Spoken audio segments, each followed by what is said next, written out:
exciting results we saw as well. We'll take a short break now, and we'll come back out from the break or unravel all that you need to know revolving around the beautiful world of sports. Stay with us, we'll be right back.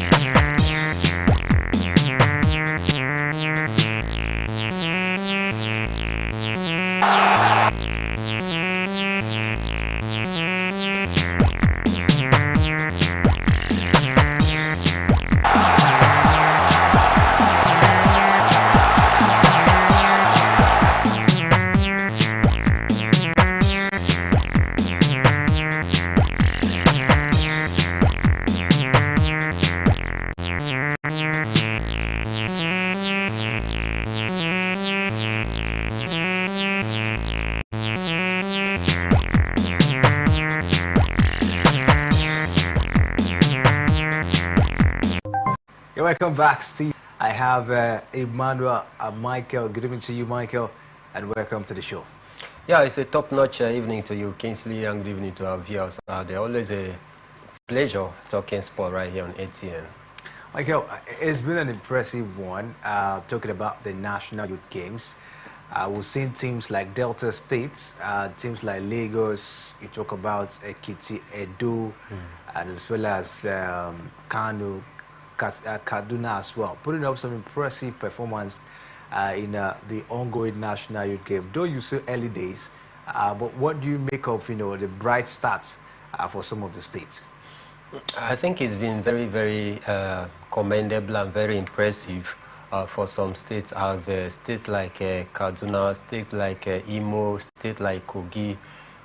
These are some of the states that are surprisingly also making their mark out there in this year's National Youth Game, which for me I think is a very, very healthy one, away from the traditional names that we know before, Edo as well. So, but for this year's edition, it looks as though we are having other states as well that have also come to compete and also hoping to finish within, the podium, which for me I think is very, very key. But we must as well take a look at the performance, individual performance of some key actors there. You talk about the cycling event. I think yesterday we saw a very mazzoline display from a cyclist that is from Imo State winning the 800-meter gold.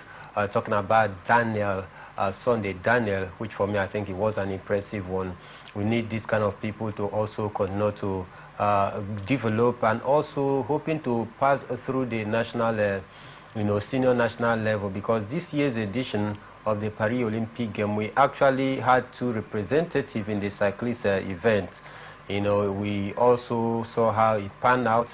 One got eliminated, one also, find it difficult to even get a bicycle, to ride on, where we had to borrow from, Germany. So we need this kind of a young athlete, to pass through the ranks so that they can also continue to improve and get maybe more like a national recognition to be part of those that is going to take up the baton of leadership in future in the world of cyclists. We also saw a little girl from Kogi State doing something very impressive in the chess angle. 8-year-old girl, very, very good at the chess. I mean, you need to watch that very well and see how talented this young chess player is. And she said, according to her, she actually started practicing or learning the trade of chess at the age of 3. Now you can imagine if at the age of 3 for her future, only if at the end of this National Youth Game we can also be able to assemble some of these athletes that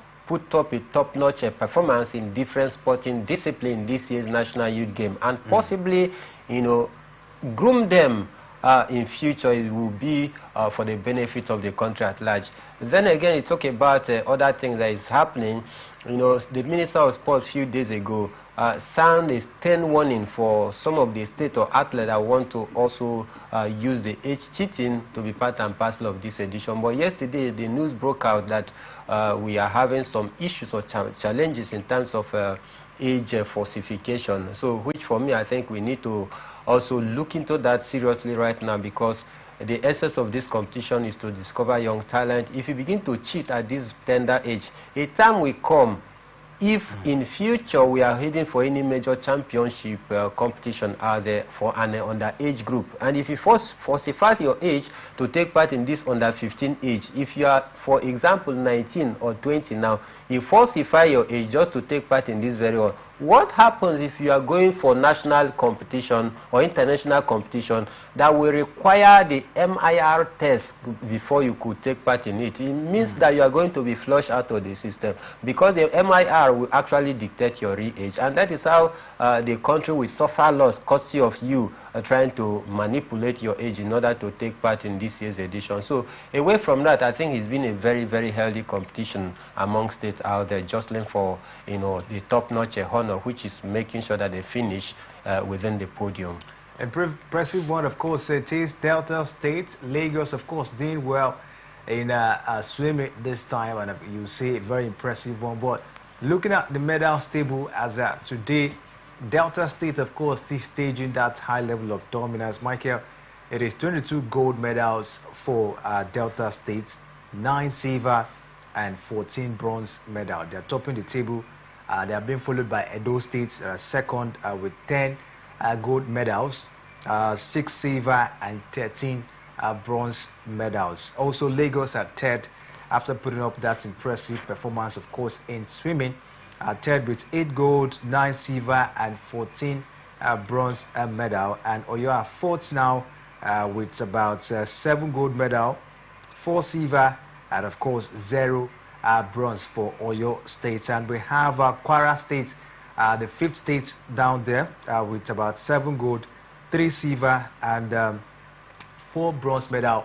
You know, you will see for Kwara State down there. Bayelsa, Abia State, FCT, Ondo Plateau, Gombe, of course, they make up the top 10 in that sort. Delta State, Michael putting up high level of dominance, 32 gold medal, you see. And the second team, the second state down there, which is Edo State, of course, they have 10 gold medals. And of course, you know, gold medals give you that edge of staying top, you know, on the table. What do you make of the difference, this first and second? Delta with 32 gold, Edo with 10 gold medal. You know, we're actually looking for competition this time. Do you still see the competition?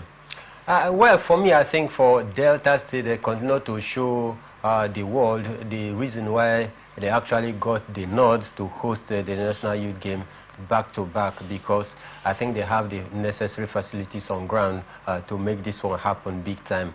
And of course, before you could say, yeah, that you have all it takes to host the National Youth Game, it means that you have been preparing, not just about the facility, not just providing the facilities on ground, but to provide the manpower that is going to also use their skills as well as to make a podium finish for the state. So for Delta, it is no surprising for me that they actually they are dominating in terms of the medals log out there, because they've actually worked for this very one. It wasn't just a one-day work, neither a month you know, plan. They had to take them years, and also ensuring that they're able to put up a top-notch performance out there on the track, on the pitch out there, in order to ensure that at least they continue to dominate.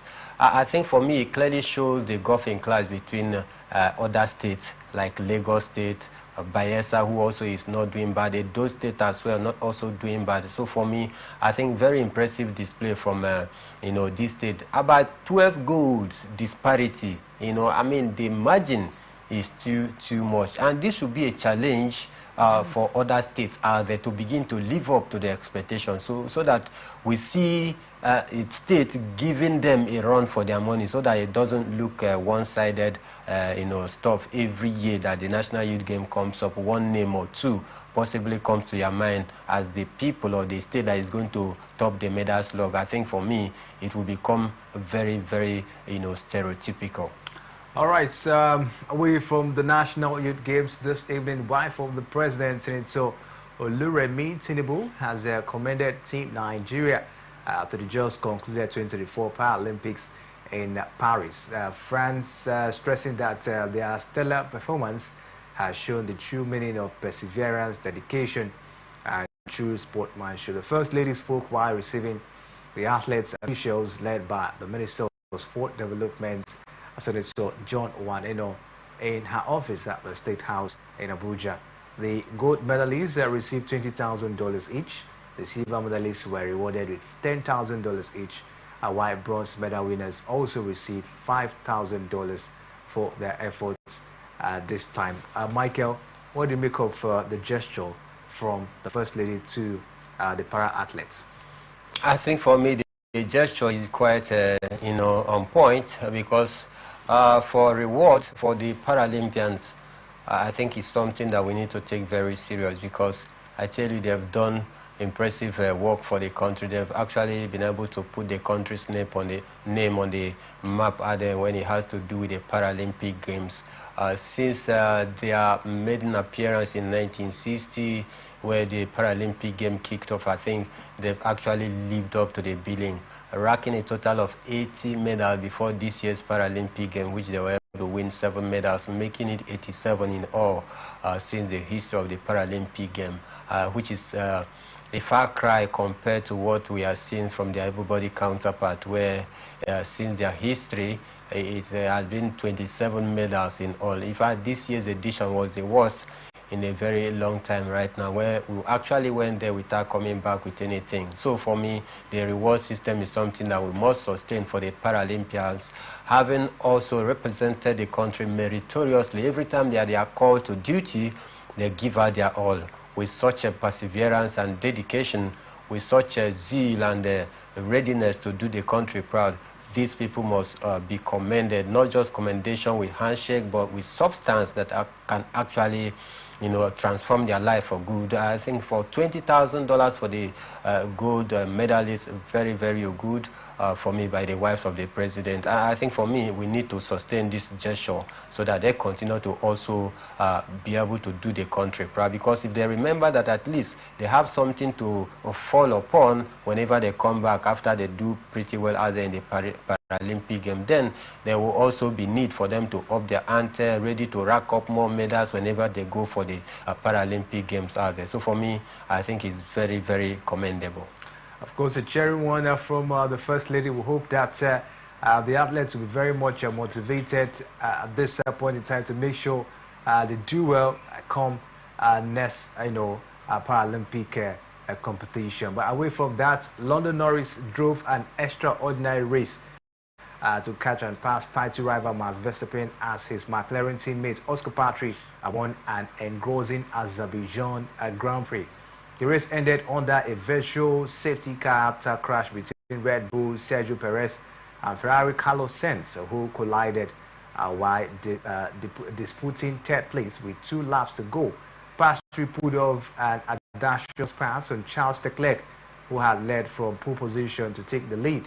Shortly after, both had made their only pit stop for fresh tires and held on for the rest of the race under immense pressure from the Ferrari. And Norris fought back after his late pit stop, having started from 15th place on the hard tire, while the leaders chose mediums to pass Verstappen with 3 laps to go. The result meant championship lead by 3 points on the day he would have started expecting to lose. Norris is 59 points behind Verstappen with 7 races to go and a maximum of 206 points to be grabbed. Michael, the guys from McLaren, they're not taking it lightly this time around. What do you make of the Azerbaijan, outing over the weekend? I think it was a very historic one, talking about the Azerbaijan Grand Prix, and for Oscar Piastri, doing everything possible to ensure that he's closing the gap for Max Verstappen, who had a very, very bad day in office for the Azerbaijan Grand Prix over the weekend. I think for me, the point is gradually being closed up, and Max Verstappen need to just watch it, because we still have a lot of points remaining before the end of the season, about 200 and something points still up for grab, and we have just 7 races before the end of this season Formula One. I tell you, it has been an impressive ride for Oscar Piastri and the McLaren, and for me, it is no doubt or big issue now. They've been doing pretty well, ensuring to at least they're closing the gap and make some win out there before this season comes to an end. Courtesy of the fact that they actually upgraded their engine, did 1 or 2 touches out there. You can see the speed of their, vehicle right now, car, is beginning to accelerate in a degree that actually, surpass that of Red Bull, and that is why Max Verstappen seems to be struggling at this point in time. If you take a look at his performance last season at this point, I think he wasn't on a sellable lead at this point. I mean, he was on a wall of his own at this point last season, but then we are beginning to see some little bit of a struggle for the Red Bulls and McLaren, which for me should be a very worrying and a troubling time for Red Bull if they truly want to finish very strong. Then they also need to think what they are going to do to the engine, and also try to give pep talk to Sergio Perez, who also can help to complement the effort of Max Verstappen, who has always been the lone man throughout last season, shouldering the burden of the Red Bull on his shoulder to ensure that they continue to dominate. But I tell you, it is a great one for McLaren out there. A very great race that we saw over the weekend. The maneuvering from Piastri is something you need to also give him kudos, because on the Azerbaijan track, it is very difficult for an overtaking. If you want to overtake, you need to be very, it courtesy of the fact that it is always difficult to do a maneuvering of overtaking at the Azerbaijan Grand Prix. But then that is no excuses for some of the top drivers who were expected to finish very strong. But then I tell you, it is a worrying time for the Red Bull and for Max Verstappen. Of course, that's really a good time for Red Bull as it stands, because their main man talking about Max Verstappen in the last 5 races has not been that, fantastic. And I don't know what you make of it. Some persons were comparing the likes of Max Verstappen with Lewis Hamilton. Lewis Hamilton, I think, is a 6 or 7-time champion, as it is now. What do you make of it? You think that comparison, as from what we're seeing at this point in time, is really top-notch? Well, every driver have, his own personal skills, has his own personal attribute as well. So it would be wrong for us to start that comparison at this point in time. There's still a lot to be proven by Max Verstappen to the world out there before we begin to compare him with the likes of... Because we expected that consistency after winning, I think, about 2 seasons. We expected him, of course, to continue to put up that dominance, just like we saw from Lewis Hamilton in the Mercedes as well, when the Mercedes car, of course, was very fantastic. Yes, of course. We were hoping to see such a dominance from Max Verstappen, but then, like I was saying, trying to compare him right now with Lewis Hamilton during his good time with the Mercedes, I think, it would be very wrong to start that comparison right now, because the engines are different, the constructors are different, so these are things that we need to also put into consideration, that every driver have his own areas of strength out there, have his own skills and tactics, so you can't actually start comparing like for like because of their performance. And for Max Verstappen, I think he still needs time to also prove his worth to the world out there. Having dominated since the last 2 seasons, we expected that dominance to continue this season. But don't also forget that I was one of the persons right here that said that I'm not very comfortable with Max Verstappen dominating proceedings in the Formula 1. We need to see some other drivers open their ante, trying to raise their game so as to see if they can be able to compete favorably well with Max Verstappen, which is what we are beginning to see. So at this point, I can't start any comparison. Likes of Michael Schumacher, they made their own mark as well. Hamilton, they made their own mark during their 8 days as it is. So it is left for this generation to see if they can be able to carve another niche for themselves. And Max Verstappen undoubtedly is one of those great young drivers that you also want to say, yes, that he has a history to keep with in the Formula 1 history. Do you think he's going to win the Drivers' Championship this time? Talking about the standing, as it is now, because just like we mentioned, this man, talking about London Norris, is 56 points close to the man, Max Verstappen, when it has to do with their points, as it stands. They have 206 points, left at this point in time. 7 races remaining. Do you see Max Verstappen winning this one? It's a very, very difficult one to say as it is right now. Looking at because if London Norris win the next 3 races, he's up there. Yeah, that is why I'm saying it's very, very difficult to start predicting right now. Taking a look at how poor Max Verstappen has performed in the last 4 or 5 races right now, he has not been very, very, top-notch. He has not been able to show that class that we saw him last season. So at this point, it could be very difficult for me to say yes that he will win this season Formula One drivers, championship. But then, if they can be able to work on the engine, maybe do 1 or 2 touches in the last 7 races that is remaining, then possibly Max Verstappen may try to see if he can be able to win maybe 3 or 4 out of the remaining 7 races before we can truly say yes, he may just retain that title for this season. But looking at the shaky 4 or 5 games that we've seen so far from Max Verstappen and Red Bull, then it could be very, very deceptive for me to say yes, that he can still win it. So, but let's just keep our fingers crossed, hoping that the Red Bull authority are going to do the needful, put their engines in order, do 1 or 2 touches out there to see if Max Verstappen can be able to come up with that his A game that we saw last season. But this time, it will be very difficult for me to see if Max Verstappen can actually run away with this season Formula One Drivers' Championship. All right, away from that, see, talking about the Azerbaijan Grand Prix. We told you Oscar Piastri came first for McLaren, Charles Leclerc of Ferrari came second, George Russell of Mercedes came third, Lando Norris came fourth, and Max Verstappen came fifth. And of course, we saw Alonso came 6th for Aston Martin. Albion, of course, came 7th for Williams, and Pinto came 8th for Williams as well.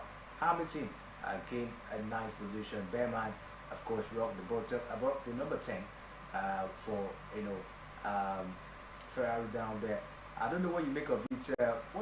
Lewis Hamilton, Michael, came I think 9th position this time. I think about 3 races ago, we thought the man was coming up to limelight. He has won a race this season, and that was after a very long time, about 2 or 3 seasons, the man hasn't won a race. But this season he was able to win, and we thought maybe he's going to build on that momentum, but that has not been the case for Lewis Hamilton, Michael. Yeah, it's a very worrisome situation that Lewis Hamilton find himself with Mercedes. I think in the last 3-4 races, he was coming up very strong and very, very close to making a very good finishing. And at some point, they talk that maybe Hamilton is gradually crawling back to his, A game. So many expectations heading into this Azerbaijan Grand Prix, but then it was very, very disappointing finish for Lewis Hamilton. I don't know what seems to be the reason why this drop in form from the last 3 races that we've seen of, Hamilton. For me, I think it's a very disturbing one. But then, no doubt, the man any day, any time is still a very good driver to reckon with. Maybe the problem is still coming from the Mercedes engine that they've actually struggled this season. In short, since last season, to ensure that they put a very, very top-notch engine deliverance or performance out there has been very difficult, and that is why they have failed to compete with Red Bulls and McLaren. I think for me it's a very disturbing finish for the man, talking about Lewis Hamilton. But then he said this early season that he's ready to give his all for this Mercedes side before leaving, because he wants to leave on a very good note, so that his legacy, what he's done, what he's won, the relationship that he has created within the authorities, within the Mercedes board, can also live and stand the test of time. So he's ready to give 100%, even plus, before leaving in 2025. So I don't know, like I said, maybe it's a fault of the engine. That may be, but because Lewis Hamilton, like I said, we know him to be a very, very good driver. All right, at this point, to take a short break. When we come back from the break, we'll bring you all the else you need to know revolving around the beautiful world of football. Stay with us, to be right back.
Back as the Sports Extraordinary on Atlantic Television Network, and of course we're still bringing you the latest revolving around the beautiful world of sport. It's time to talk football on the show, and we start with the Nigerian Premier Football League and match day 2. Of course, we saw over the weekend and several matches we have played. We saw 3 home wins, no away win, of course, and 3 score draw and 1 goalless draw.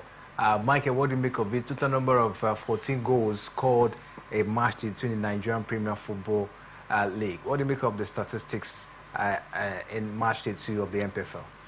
I tell you, just typical of the Nigerian Premier Football League statistics. 14 goals in 7 matches. That is about 2% ratio goals scored by each game in 7 different centers. 4 draws and 3 home win.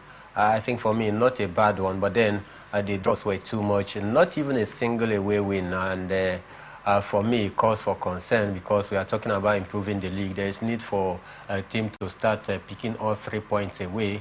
That is the way our league get to improve. We saw other European leagues out there where they are having more away wins compared to home wins as well. No, we are not there yet, but we are getting there gradually. But hence, the aim since last season from the Gbenga Elegbeleya board is to improve the level of the quality of the league. They must also continue to improve, in terms of the officiating, in terms of the away result. Let's balance the books. If you are going away, you are sure that you get what you played for. Not when you have put up a top-notch effort away to ensure that you go home with all 3 points. The referees or match official will just frustrate your effort. So for me, I think we need to also continue to improve, so as to begin to see more away wins in the league compared to the home wins. We have some highlight of some of the games. I don't know, maybe time will permit us a little to talk about some of the games one after the other. Talking about the game starting with Aqua United yesterday, they had to concede an early goal, and struggled throughout the duration of the game. 90 plus 11 minutes, they got what looks to be a controversial penalty, which a closer look shows that at least the opponent actually handled the ball inside their box. It was a penalty for Aqua United. That is how, Babaganaru was able to at least get a point at home. And then another point of discourse is about the Rivers United game against Heartland.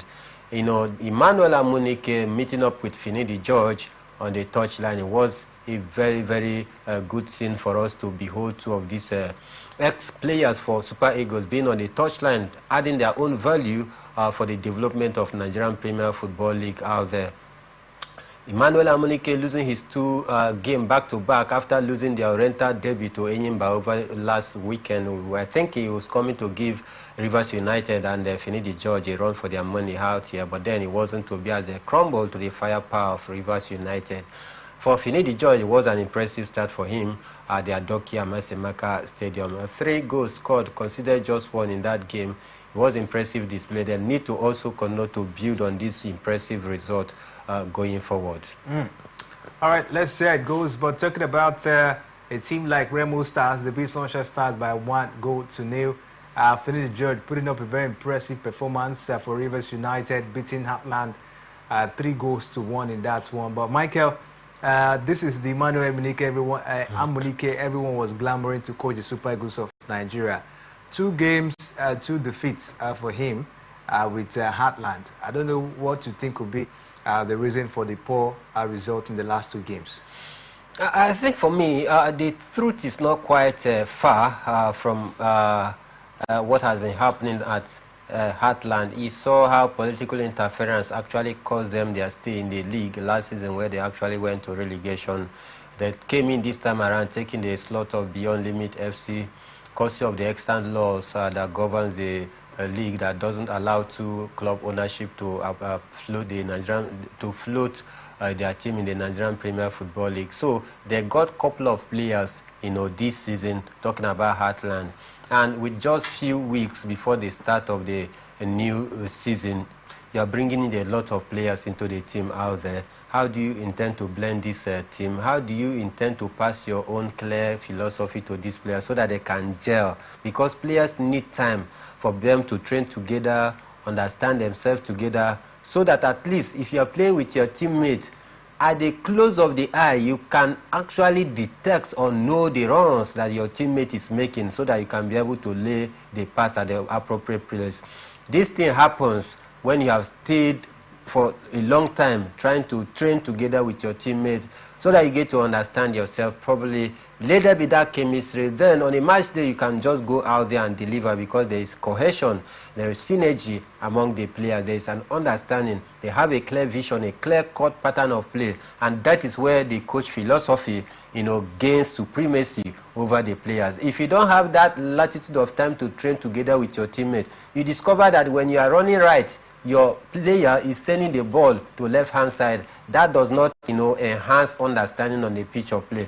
And it is not on a match day that you expect the coach to start giving some of those instructions on how they could blend, seamlessly within those few minutes of the. So it would take time for Emmanuel Amunike to be able to mold this team and come out with a very formidable team that is going to fight for the league, if not for fighting for the league, but to ensure that they finish very strong, maybe within 8, 9, 10 position on the log this time. It won't be a bad one. So I think this is the problem with Emmanuel Amunike, not that he's not a good coach, because I heard you mention the fact that this is the man that so many Nigerians were clamoring for to become the head coach of the Super Eagles. The players differs, the understanding, professionalism, training regimen, a lot of things differs between the Nigerian Premier Football League players and the Super Eagles players.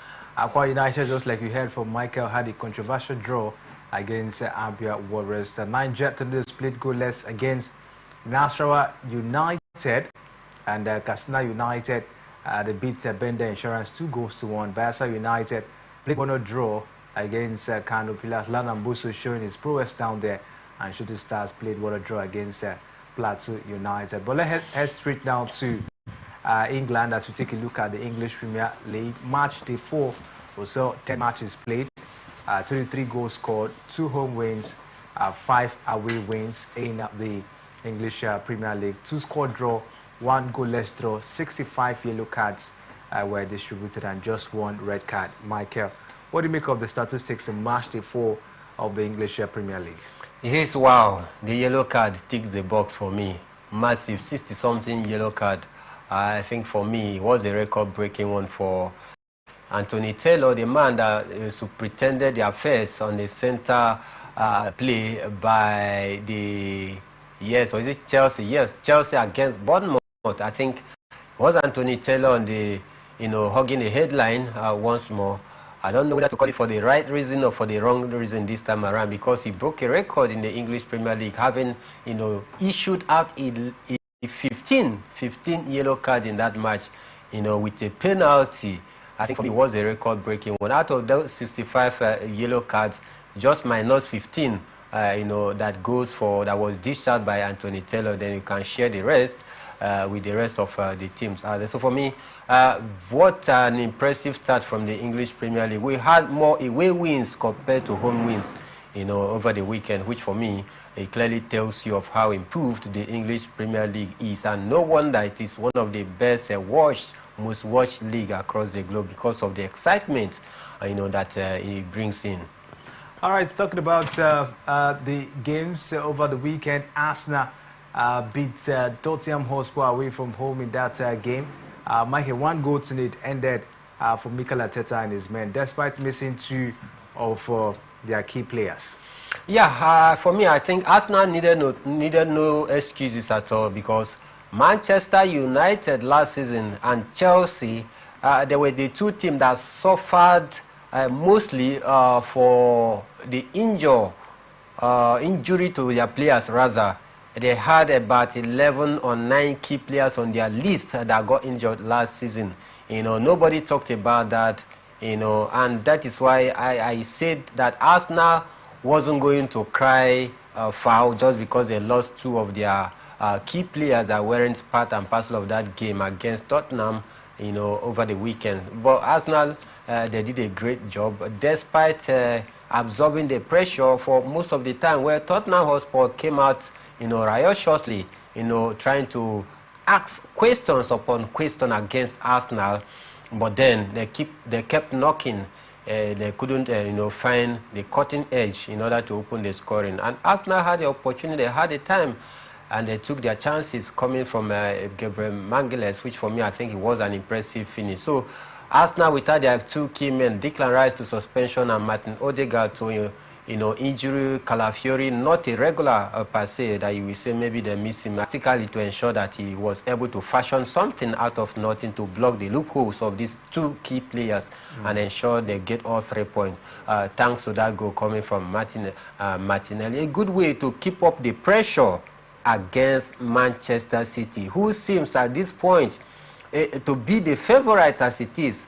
4 games for Manchester City, all 3 points into their kitty, with Erling Haaland scoring 9 goals in 4 games so far. So I think Arsenal needed to keep up that pace so that to keep Manchester City on track. Hence, Liverpool failed to do the needful.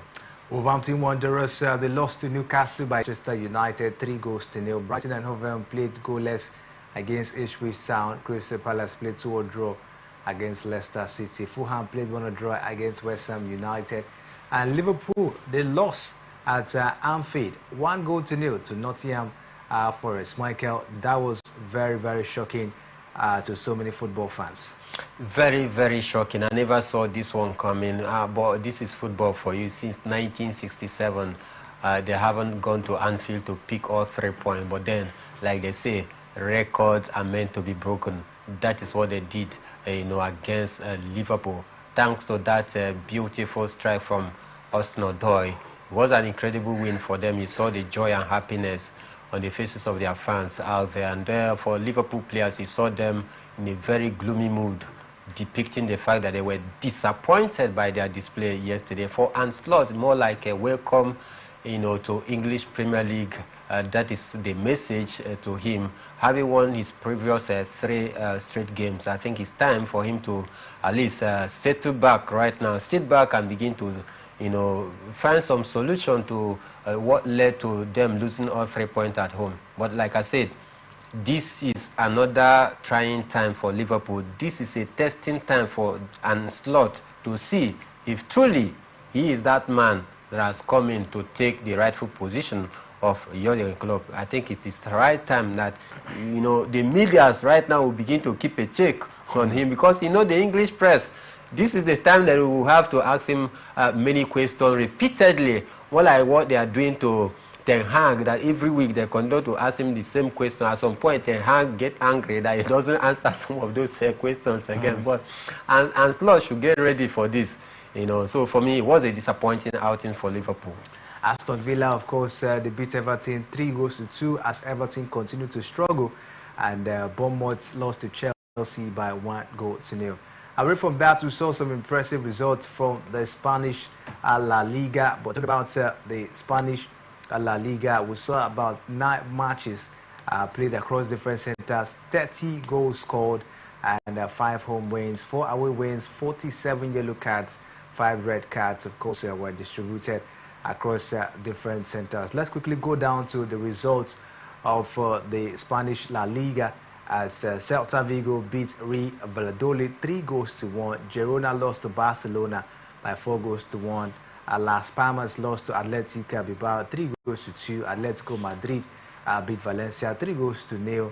And Real Mallorca lost to Villarreal by 2-1. Espanyol beat Alaves by 3-2. And Sevilla beats Getafe by 1-0. Real Sociedad lost to Real Madrid by 2-0. And of course, Sorry Betis beats Leganés by 2-0. Michael, one of the cheering results was Barcelona. Boniface with 2 goals for Bayern Leverkusen and assist. I think Nigerian players over the weekend, they are really. Victor Osimhen also had a goal. He had an assist. Okay, Victor Osimhen had an assist. Okay. So it was an impressive display. Talking about Nigerian players abroad over the weekend. In the Bundesliga, 9 games were played, 35 goals were scored, 3 home wins, 5 away wins, 44 yellow cards, 2 red cards, of course, were distributed across different centers. And talking about that encounter, let's quickly talk about the German Bundesliga. Let's quickly bring you the results of games played. So we saw Bayer Leverkusen, of course, beating Hoffenheim by 4-1 in that one. And men's, they lost to Werder Bremen 2-1. And we saw Hoffenheim Mutodo beat, they lost to Bayer Leverkusen 4-1. Borussia Mönchengladbach for by 2-1. Holstein Kiel lost to Bayern Munich 6-1. And of course, we saw Borussia Dortmund, they beat Heidenheim by 4-2 in that encounter. And lastly on the show this evening, let's quickly move down to the French Ligue 1 as we bring you the results, of course, from the French Ligue 1. Talking about the French Ligue 1, we saw Rennes, they beat Montpellier 3-0, and Net, of course, they lost to Rennes by 2-1. Strasbourg played 1-draw against Angers Toulouse. They beat Le Havre by 2-0. ROC Lens, they played goalless against Lyon, and we saw Marseille beat Nice by 2-0. And Ozel, of course, they lost to Monaco by 3-0. Paris Saint-Germain beat Brest by 3-1, and Saint-Etienne, they, of course, beat Lille by 1-0. Michael, I'll call it a wrap at this point in time, but I must give kudos to Nuno Espirito Santo, and in the space of 55 years. I don't know what you make of that feat over the weekend for Nuno Espirito Santo and his men. I think it was an impressive feat for them. It is a record that I've actually stand for a very long time, and it is a very, very happy one to see them breaking this jinx for over 50-something years. I think it calls for celebration, and no wonder their fans were